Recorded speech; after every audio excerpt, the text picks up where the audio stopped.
इन हजारों परिंदों में से कैसे ढूंढूंगा मैं निशाचर पक्षी को? जाओ बालवीर जाओ, लेकिन याद रखना अंधेरे में से सुई ढूंढना उतना मुश्किल नहीं है जितना मुश्किल है ये काम। अब तुम हमेशा के लिए भटकते रहो इस जटिल वन में। अलविदा।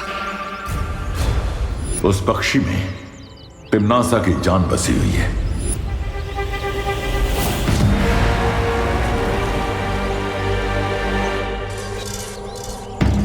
ये जटिल वन ना जाने कितने कोसों दूर तक फैला है,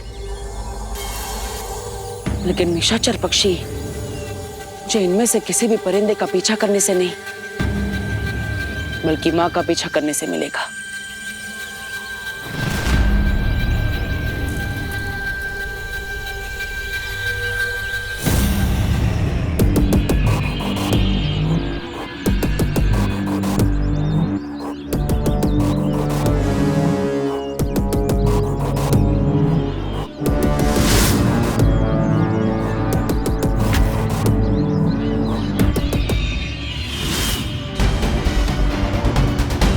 कहाँ चली गई मां?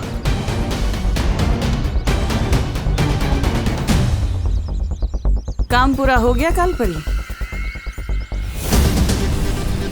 हाँ तिम्नासा, बस थोड़ी ही देर में हो जाएगा। बालवीर मेरी परछाई का पीछा करने में उलझा हुआ है और मैं जल्द ही असली निशाचर पक्षी को लेकर तुम तक पहुंच जाओगी। तुमसे यही उम्मीद थी कालपरी। अब जितनी जल्दी हो सके काम पूरा करके पृथ्वी पर आ जाओ, क्योंकि अब धरती का दम घुटने वाला है, अच्छाई का दम घुटने वाला है।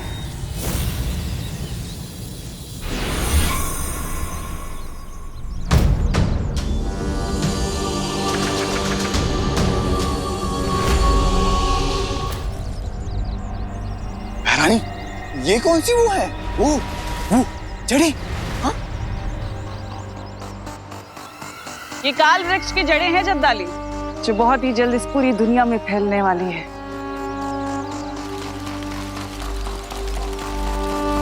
लेकिन एक बात समझ में नहीं आई, ये छोटा सा काल वृक्ष पृथ्वी के वायुमंडल से सारी प्राणवायु सोखेगा कैसे? सब्र रखो भैमार, सब्र का फल बहुत मीठा होता है, लेकिन इस बार बहुत कड़वा होगा। ये काल वृक्ष पूरी दुनिया की प्राणवायु सोख लेगा, लेकिन उससे पहले तुम सबको एक काम करना होगा। कैसा काम? अभी तक इस काल वृक्ष की जड़ें सिर्फ एक ही दिशा में हैं, लेकिन मैं चाहती हूँ कि इसकी सहायक जड़ें बाकी तीनों दिशाओं में भी फैल जाएं। अरे लेकिन भैरानी, सर्वकाल मंदिर के तालाब से तो आपने सिर्फ एक मूल बीज निकाला था, अब बाकी के सहायक बीजों के लिए आप क्या तालाब में डुबकी लगाओगे?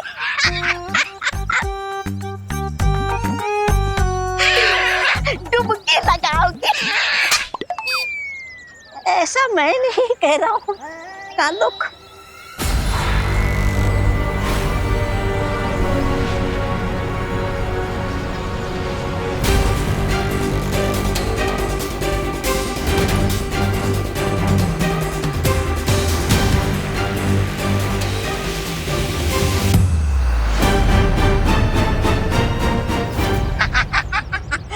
भले ये काल वृक्ष की डालों पर कोई चिड़िया अपना घोंसला ना बना पाए, लेकिन ये काल वृक्ष तो अंडा देने वाला वृक्ष बन गया है। हे वृक्ष, दे दो मुझे और अंडे दे दो।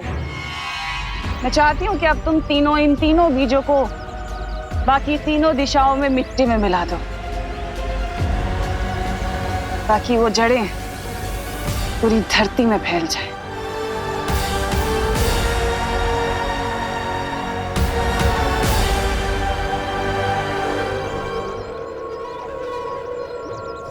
भगवान, देखो पता है आज तो मैंने बहुत ही अच्छा काम किया है। दीदी, आप कौन से दिन बुरा काम करते हो? ऐसे ये बताओ, आज कौन सा अच्छा काम किया है आपने? आज मैंने एक पेड़ लगाया। अगर दुनिया का हर एक इंसान एक पेड़ लगाए तो इस दुनिया में एयर पॉल्यूशन की प्रॉब्लम तो हो ही नहीं सकती। वो तो है दीदी, लेकिन मुझे एक बात समझ नहीं आई, पेड़ लगाते वो पेड़ एकदम से कैसे बड़ा होने लग गया था? एक दो एक दो एक दो एक दो एक दो एक दो। दादा, क्या आप ठीक तो है ना? हाँ बेटा ठीक हो। बेटा पानी लाना। ये लीजिए दादाजी, पानी पीजिए।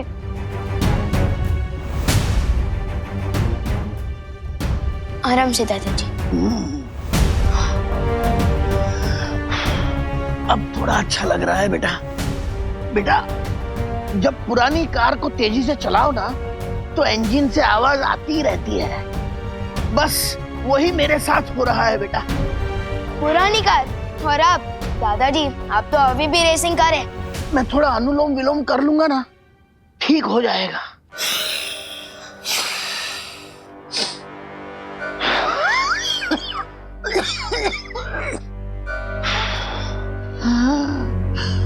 विवान बेटा, मुझे सांसें लेने में दिक्कत हो रही है।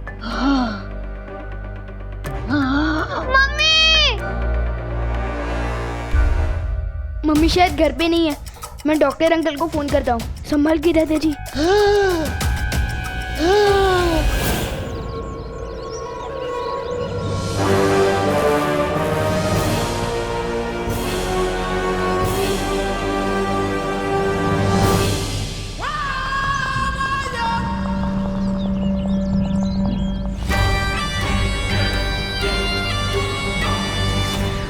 लगता है यही है निशाचर पक्षी। इससे पहले कि ये पक्षी मां के हाथ लग जाए, मुझे इसे पकड़ना होगा।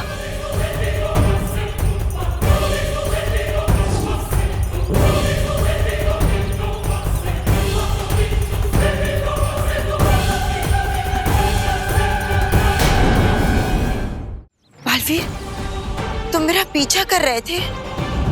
यही फर्क है तुम में और मेरी माँ में। मेरी माँ, चाहे उनके पास कितनी भी ताकत क्यों ना हो, वो कभी घमंड नहीं करती। लेकिन तुम अहंकार से भरी हुई हो, घमंडी हो। नहीं नहीं बालवीर, एक और फर्क भी है तुम्हारी माँ में और मुझ में। वो बड़ी अच्छे दिल वाली थी और मैं चालाक दिमाग वाली हूँ। अपना हाथ देखो बालवीर, जिसे तुम निशाचर पक्षी समझ रहे हो, कहीं वो धोखा तो नहीं? बालवीर, कहीं किसी ने तुम्हारे साथ धोखा तो नहीं किया ना? हाँ?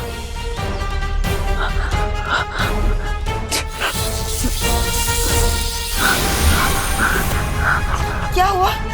गलत पक्षी हाथ आ गया?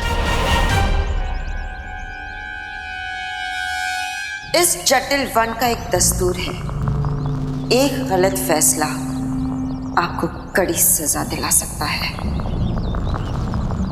इस गलत फैसले की सजा तुम्हें जरूर मिलेगी, जरूर मिलेगी।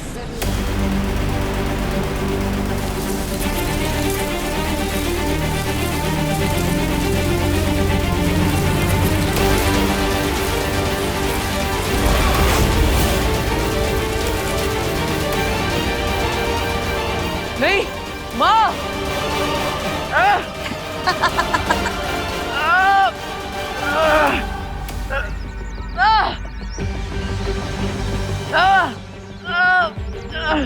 बेचारा बालवीर, मकड़ी के जाल में जैसे कीड़े फंस के मर जाते हैं ना, ठीक वैसे ही इस जटिल वन की शक्तिशाली लताओं में तुम जकड़ के फंस चुके हो। आप क्या करोगे? हाँ, ना ही तुम यहां से जा सकते हो, ना ही उस पक्षी को पकड़ सकते हो, और ना ही तिम्नासा को कभी रोक सकते हो। क्या करने वाली है तिम्नासा? धरती लोक को शमशान बनाने वाली है।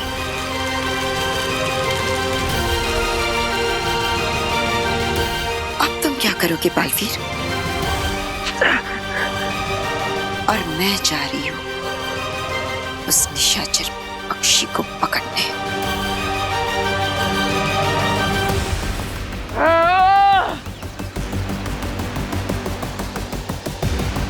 नहीं, मुझे तुरंत शौर्य और परियों को इसके बारे में बताना होगा। एक बार तुम इस जंगल के अंदर चले गए तो ना तुम किसी से संपर्क कर पाओगे और ना ही कोई तुम्हारी मदद कर पाएगा। मैं क्या करूं? कैसे निकलूं यहाँ से?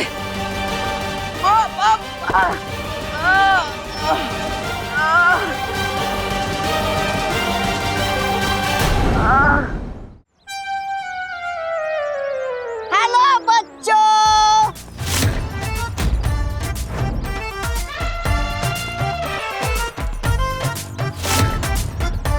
अरे बोलने वाला बर्गर। बोलने वाला बर्गर नहीं, खाने वाला बर्गर।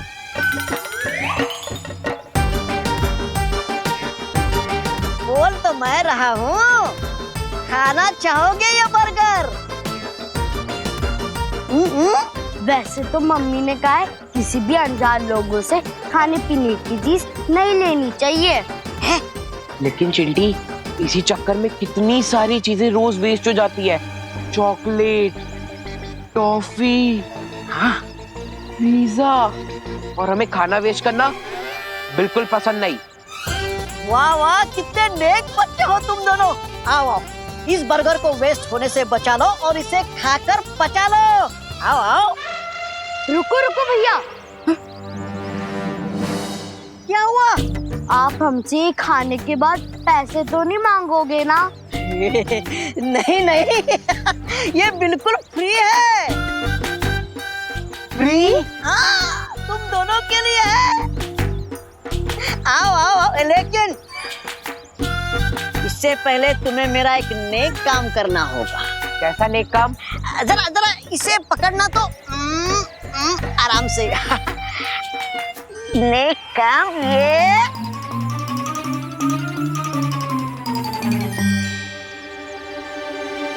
ये बीज बोना होगा।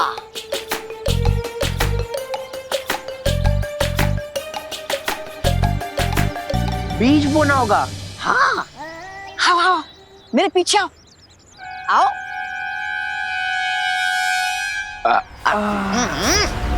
अच्छा काम करके कितना अच्छा महसूस होता है ना चिंटी। वैसे बर्गर बहुत मस्त था। हाँ भैया, लाओ ये बीज बो दे। आखिर ये भी तो हमें बड़ा होकर खाने के लिए फल और फ्रूट ही देगा ना। हाँ, ये लो, खुदा लो, खोदो, गड्ढा खोदो, बीज डालो।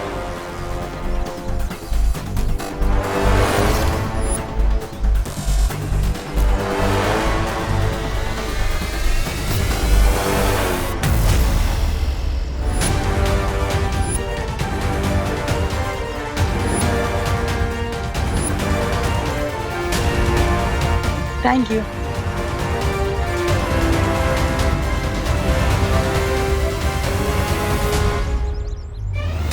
नहीं, ये तो बहुत बड़ा वो हो गया।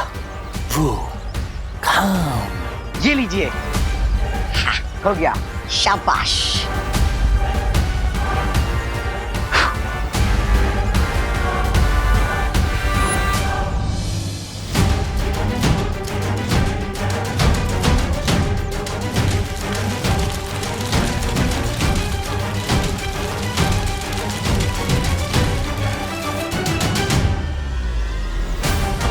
ये मुख्य काल वृक्ष अब बाकी के 3 सहायक काल वृक्षों के साथ जुड़ चुका है। इस वायुमंडल में अब एक कतरा भी प्राणवायु का नहीं बचेगा।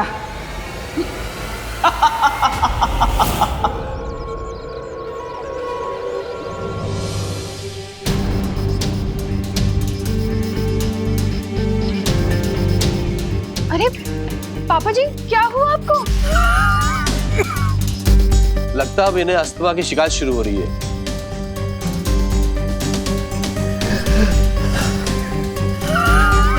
आज क्लिनिक में सैकड़ों ऐसे केस आए बुजुर्ग पेशेंट के, जिन्हें अचानक ही सांस लेने में तकलीफ हो रही थी।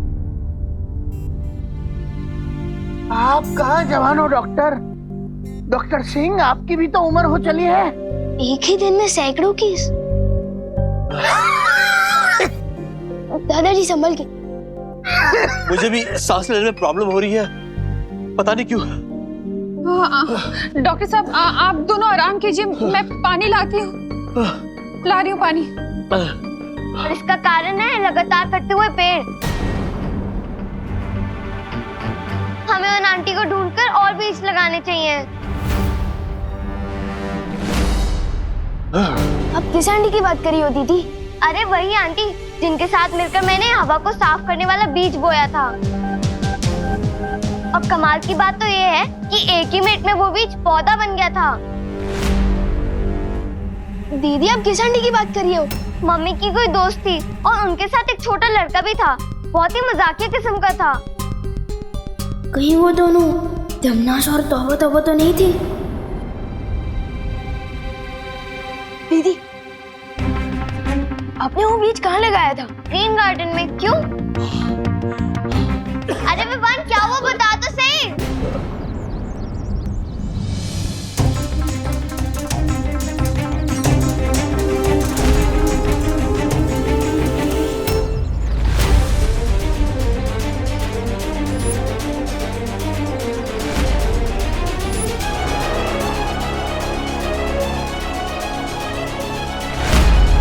ये सब क्या हो रहा है?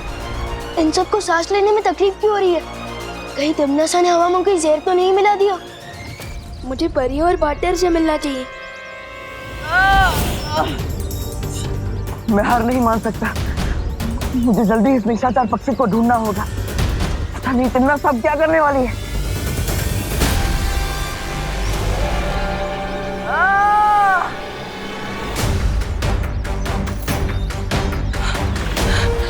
इन बेलों को मैं तोड़ तो नहीं सकता, लेकिन काट तो सकता हूँ।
उस निशाचर पक्षी को ढूंढने के लिए मुझे कोई और तरकीब लगानी होगी, लेकिन मेरे पास समय बहुत कम है।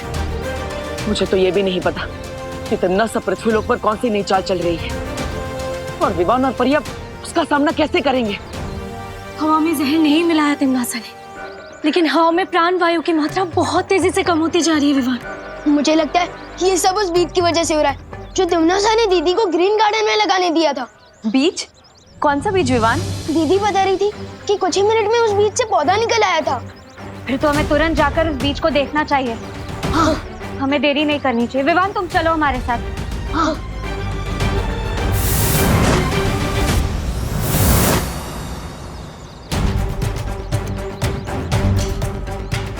लेकिन हम उस पौधे को ढूंढेंगे कैसे? जरा सोचो पानी परी, जो पौधा हवा से प्राण वायु सोख रहा है वो पेड़ तो धरती के पेड़ जैसा बिल्कुल नहीं दिखता होगा। अगर कुछ ही मिनट में वो बीज से पौधा निकल आया था तो अब तक तो वो पौधा बहुत बड़ा पेड़ बन चुका होगा।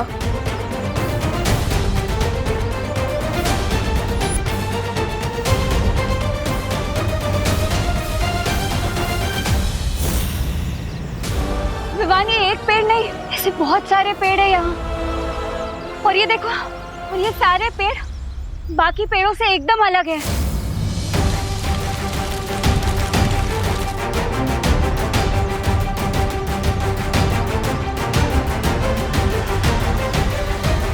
ये पेड़ तो बहुत तेजी से धरती की हवा से प्राण वायु सोख रहा है। तो हमें भी बहुत तेजी से इन पेड़ों को खत्म करना होगा भाई परी।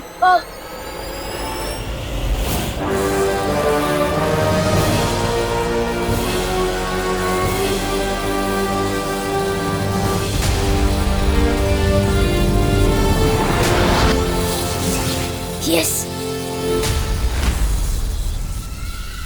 भरानी, नन्ही उंगली की कसम, कहीं ये लोग हमारे हरे भरे बगीचे को वो तो नहीं कर देंगे तबाह। वैसे तो इन पेड़ों को नुकसान पहुंचाना अच्छी बात नहीं होती, लेकिन पेड़ अगर बदतमीज हो जो ऑक्सीजन देने की बजाय ले ले, तो इन्हें नष्ट करना ही अच्छा है।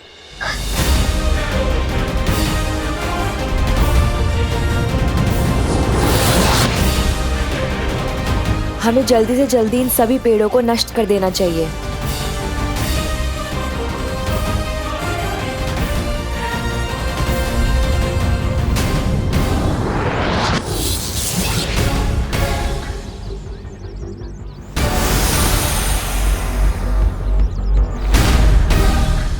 परियों, क्या हुआ विवान? वो देखो, न जाने तिमनासा ने कौन सी खाद देकर इन पेड़ों को बड़ा किया जो इतने हमलों की बात भी ये अभी तक जिंदा है। ये सिर्फ जिंदा ही नहीं, ये तो बहुत तेजी से बढ़ रहे हैं।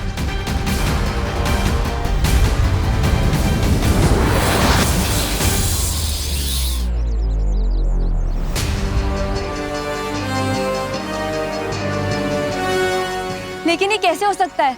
हमारे इतना हमला करने के बावजूद भी ये पेड़ नष्ट क्यों नहीं हो रहा है? ये काल वृक्ष धरती पर पाए जाने वाली अमर बेल की तरह बहुत जिद्दी है। इसकी एक जड़ काटोगे तो बाकी और 4 पैदा होंगे। और बेचारा बालवीर तो कुछ कर ही नहीं सकता, क्योंकि उसे तो महारानी ने जटिल वन में कैद करके रखा है।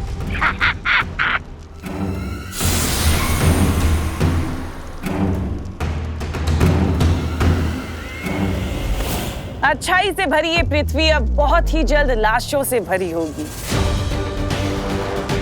ना तो इसे बालवीर बचा पाएगा और ना ही उसकी वो परियां।